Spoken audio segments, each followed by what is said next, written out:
headquarters of common sense. Talk Radio. Morning, Mike. I must correct you on one thing. When we went video, we were ordered to. We didn't have the choice. Yes. But yeah, this is about patient choice, opening longer. But sufficient customer choice needs surplus human capacity, and there ain't any. Well, the trouble is, of course, that you were ordered to do it presumably by the NHS, weren't you?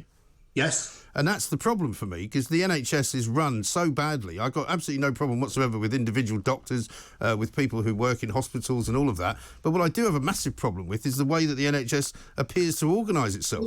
Yeah, you need to look at the way it's managed. It's managed by career managers who say to ministers what ministers want to hear. And ministers want to hear what you led in with about opening hours. Yeah. But you're fishing in the same pool of people to do the day job as to do these extended hours. An example, to try and relieve the load in general practice, we now have paramedics. Where have they come? We've stripped them off the ambulance service. They keep robbing Peter to pay Paul. But it is about customer choice, and if the patients wanted this, fine, but choice requires spare human capacity, spare infrastructure, spare operational time, and spare cash to reward the extra effort. We've neither the capacity, the surplus resource, or the spare time. If every GP was to work 40 hours a week, we'd need 80,000 GPs on current demand. Yeah. We've got 43,000. The figures speak for themselves. And what people don't see, and even the government accepts, that behind every consultation is a 35%, probably nearer 50, time tail of admin, doing the blood tests, interpreting them, writing the referral letters, sweeping up the pieces that other people haven't finished and drop on our desk. And this is what is the problem. There are not enough of us to do what people want. We can deliver what people need, but I don't think we can deliver what people want. Yes. I mean, I'm very happy to hear that many patients are not opposed at all to having a video diagnosis, and for many people that works fine. But for a lot of people, it doesn't. We also heard, didn't we, relatively recently, that there are an awful lot of time wasters in the system as well. But surely somebody with a brain could come up with a way of actually improving the system, so that when you are seeing somebody, you know you're seeing somebody that needs to be seen, as opposed to somebody that could be seen elsewhere or who doesn't necessarily need to come in. You know, Mike, surely, could we not start charging people or something? What you're describing is triage, and triage is best done by the most senior and experienced person. Unfortunately, that means a GP. There are not many time wasters. Most people don't know, and the trouble is they don't know, and it needs somebody to do that.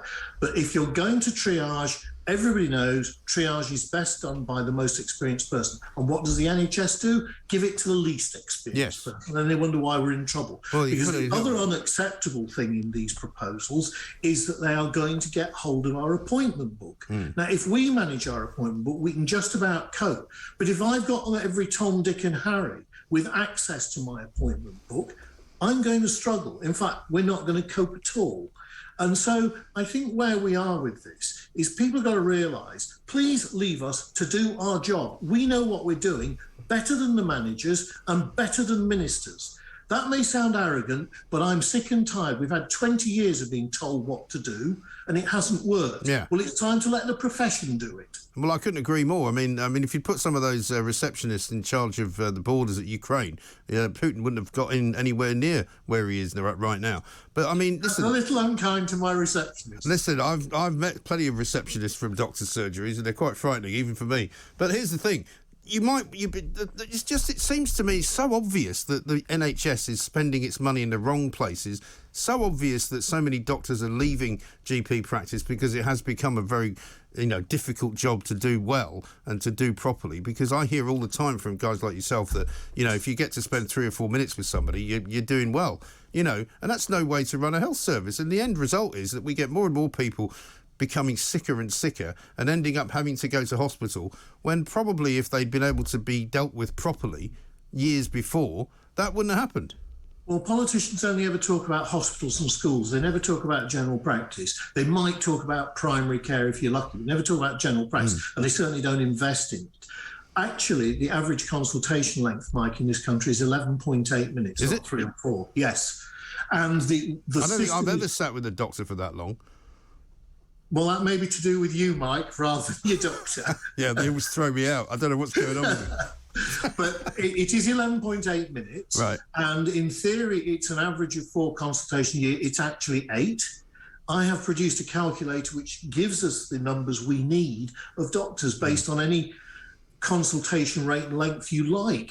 And in fact, that was the basis of my figures. And we used this calculator in negotiations 10 years ago. But of course, the government wasn't listening.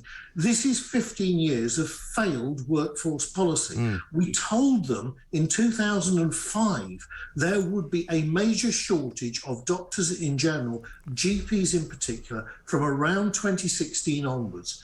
We were spot on. Yeah. But the government didn't want to listen. And yet it pursued a policy of care close to home, which is good, but it means it's outside hospital, and it means medically it falls on the GP's plate. Yeah. And the days have gone where if I said to somebody else in a health service, I want X doing, and it happened, now I have to go and bend a knee, and they'll consider whether they'll accept my referral or not. Sorry, I haven't got time. You want me to sweep up unlimited workload, you do it my way. Unfortunately, I went to Frank Sinatra School of Medicine. Well, I don't know how many comeback tours you got planned, but I think you're doing very well. Good talk. Hot talk. Bold talk. Talk radio. Listen on your smart speaker. Watch it live on your smart TV. The world headquarters of common sense. Talk Radio.